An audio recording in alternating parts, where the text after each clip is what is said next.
E é justamente sobre essa chamada crise institucional, que também abrange o Ministério Público, que nós vamos conversar agora ao vivo com o Procurador-Geral de Justiça de Mato Grosso, Mauro Curvo. Boa tarde, procurador.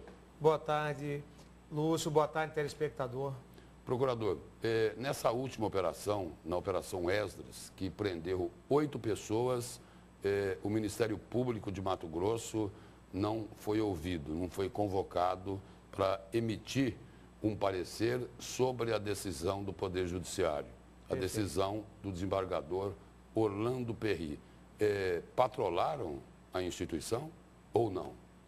Veja, quem fez a representação foi a Polícia Judiciária Civil, né? Agora, eu acredito que deveria ter sido encaminhado esse processo para a oitiva do Ministério Público, saber se essas medidas seriam suficientes ou até se medidas mais fortes deveriam ser tomadas, qualquer o tipo de medida a ser tomada, porque o destinatário de toda a prova é o Ministério Público. Magistrado, ele não oferece denúncia, magistrado julga.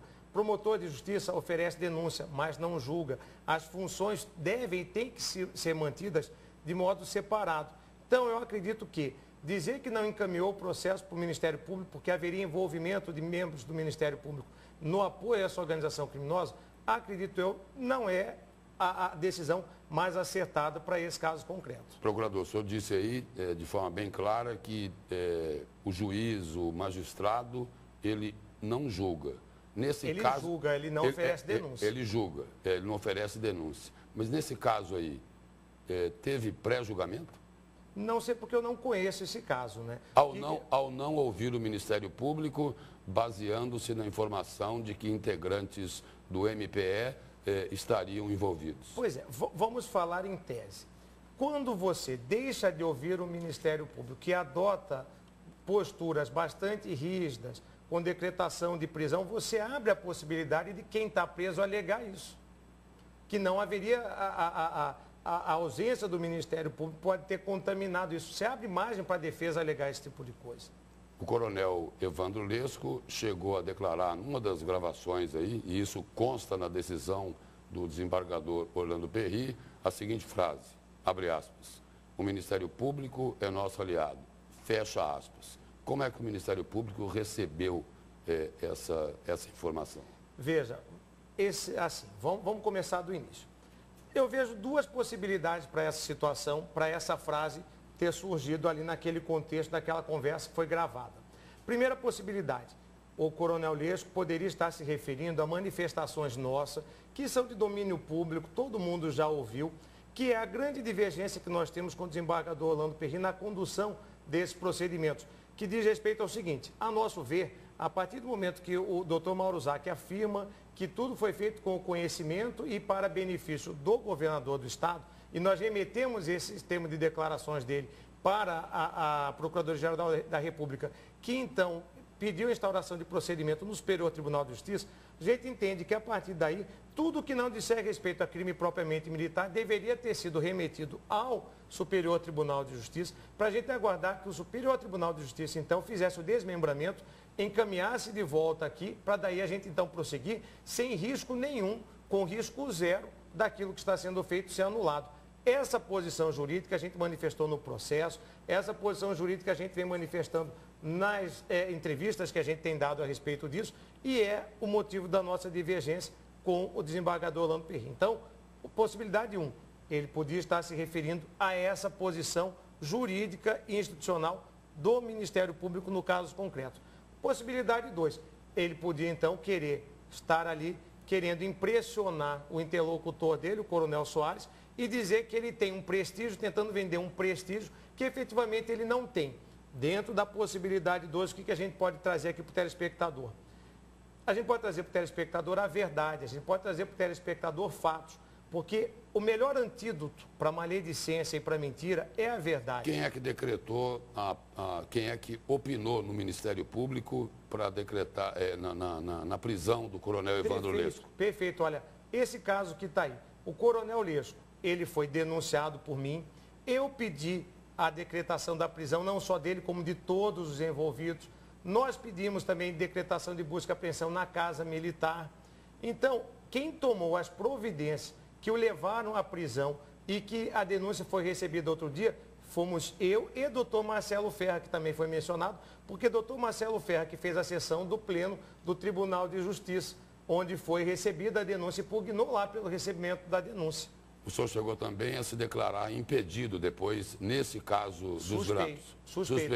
Eu declinei nos autos a minha suspeição, porque eu tenho uma amizade já de muito tempo com o doutor Paulo Táxi, no que houve a prisão dele, aquela primeira prisão, já alguns meses atrás, no que houve a prisão dele, eu encaminhei um ofício ao doutor, na época, que me substituiu, o doutor Hélio Fausto, para que ele assumisse toda a condução desses processos a partir daí, para não expor a instituição, porque se eu escrevo naquele processo da prisão dele, que ao invés da decretação da prisão, deveria ter sido remetido também ao STJ, alguém de maldade ou por desinformação poderia dizer que a gente estava dizendo isso para favorecer ele em razão da amizade que eu tenho com ele. Então, por conta disso, para não expor a instituição e porque existem pessoas extremamente capacitadas fazendo a apreciação desse processo, eu entendi que era melhor declinar a suspeição e sair dessa situação que está aí. Procurador, o Superior Tribunal de Justiça abriu inquérito para investigar o governador Pedro Táxi. Fiquei sabendo pela imprensa. O que é que acontece agora? Uma excelente pergunta. Vamos aguardar para ver o que acontece. O que pode acontecer? Pode acontecer o seguinte: o Superior Tribunal de Justiça pode requisitar tudo o que está tramitando aqui e levar para lá. Isso fortalece a tese do Ministério Público de não pedir, de não fazer representação nenhuma contra os civis ou não? E se isso acontecer, nos dá razão. Agora, o medo maior não é só isso, não. Porque ele pode, STJ pode requisitar tudo, levar para lá. Se levar para lá, pode anular tudo. Esse é nosso medo, porque aí coloca a perder tudo o que foi feito, tudo o que foi apurado. Como ele pode também levar para lá, convalidar e mandar de volta. E o que é que a gente vem defendendo desde o início? Existe a possibilidade de se anular tudo? Possibilidade existe. Eu não vou dizer que vai ser anulado, porque direito não é ciência exata. Da mesma maneira que a gente diz isso, que pode ser anulado, o desembargador Orlando Perry, ele conseguindo que ele entende que não. Ele entende que não há elementos em relação ao governador, entendeu? Por isso que ele vem levando adiante essa investigação aqui. O Ministério Público entende que ocorreram equívocos nesse processo. O Ministério Público entende que, a partir do momento que o doutor Mauro Zac afirma, e quem vai fazer a avaliação para dizer se a afirmação é verdadeira ou não, não é o Ministério Público Estadual, é a Procuradoria-Geral da República, é o STJ. O Ministério Público defende que, a partir do momento que é afirmada a participação do governador nisso pelo doutor Mauro Zac, de que a situação teria acontecido com o conhecimento em benefício dele, a gente entende que tudo e todos deveriam ir, então, para apreciação no Superior Tribunal de Justiça. Porque dessa maneira, a gente tem certeza que, quando houvesse desmembramento, nada seria anulado no futuro. Procurador, já houveram aí, em público, trocas de acusações aí, críticas, reclamações entre as instituições. É possível superar essa crise que está instalada aí? Olha, eu não tenho dúvida que é possível e digo mais. De tudo que eu vi e venho acompanhando ultimamente só pela mídia, porque não participo mais desse processo. O que eu vejo é assim, por um lado, as instituições funcionando, porque está sendo apurado o fato, e pessoas estão sendo responsabilizadas pela prática de crime, e é isso que o Ministério Público sempre buscou, tem como função institucional fazer isso. E, por outro lado, as desavenças, a meu ver, estão se resumindo ao campo pessoal. Desavença entre o governador, que fez um pronunciamento atacando o desembargador Orlando Perry. Então, eu acho que a questão, o problema está no pessoal, não está no institucional. E nem poderia estar no institucional. O presidente da Associação do Ministério Público também fez algumas críticas em relação ao Poder Judiciário. Roberto Turim. Também. Mas veja, nós temos isso tudo que está aí, faz parte da vida democrática. Faz parte da vida democrática, o direito de crítica, o direito de concordar ou não com determinada situação, o direito de se expressar. Houve muita luta para que a gente pudesse chegar num momento em que as pessoas pudessem expressar a sua opinião. Procurador, vamos mudar de assunto aí, dos grampos ilegais para a delação de Silval Barbosa. Os políticos, os deputados estaduais, os prefeitos que foram flagrados em vídeo, é necessário mesmo aguardar o compartilhamento das provas, da delação de Silval Barbosa?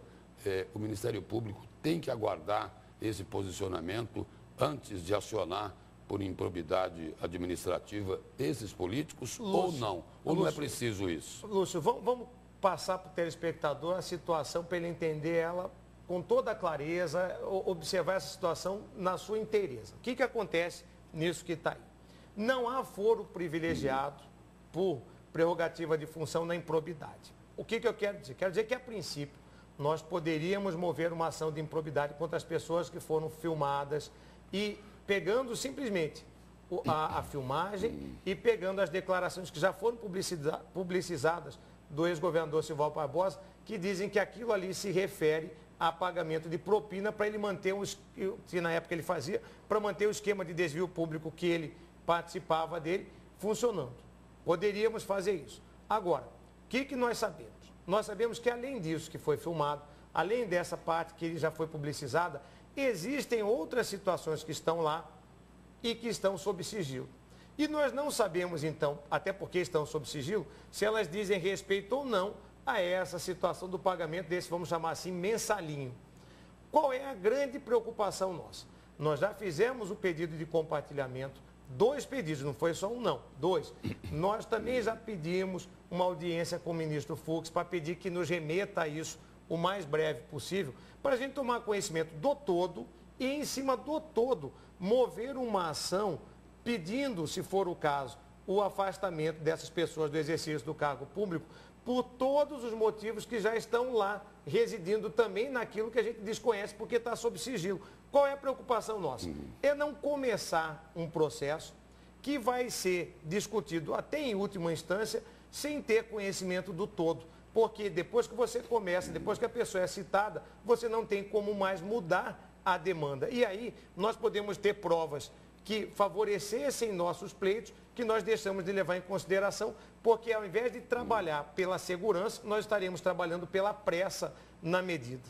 Procurador, para encerrar, uma última pergunta. O senhor citou aí que já foi solicitado pelo Ministério Público ao Supremo Tribunal Federal que compartilhe as provas, esses depoimentos que foram feitos na delação de Silval Barbosa. O senhor acredita que a demora nesse compartilhamento do Supremo Tribunal Federal para o Ministério Público Estadual pode ter alguma relação com uma informação que já foi divulgada de que nessa delação que está nas mãos do ministro Luiz Fux, também denúncias contra integrantes do Ministério Público e do Poder Judiciário?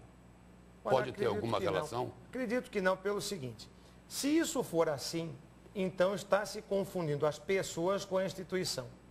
E não se pode fazer, não acredito que, ainda que exista a menção, que eu não acredito que exista a menção, membro do Ministério Público envolvido lá na delação de Silval Barbosa, até porque foi o nosso trabalho, investigação que a gente fez, que levou o Silval Barbosa, a quadrilha dele para a cadeia, manteve ele preso e fez com que ele visse que seria condenado, daí então ele optou pela delação premiada. Porque essa informação chegou até a ser divulgada já, de que poderia está ainda sob sigilo essas revelações. Olha, eu ouvi isso, eu li isso, mas eu não acredito pela maneira como tudo se desenrolou. Quem fez a investigação dele fomos nós.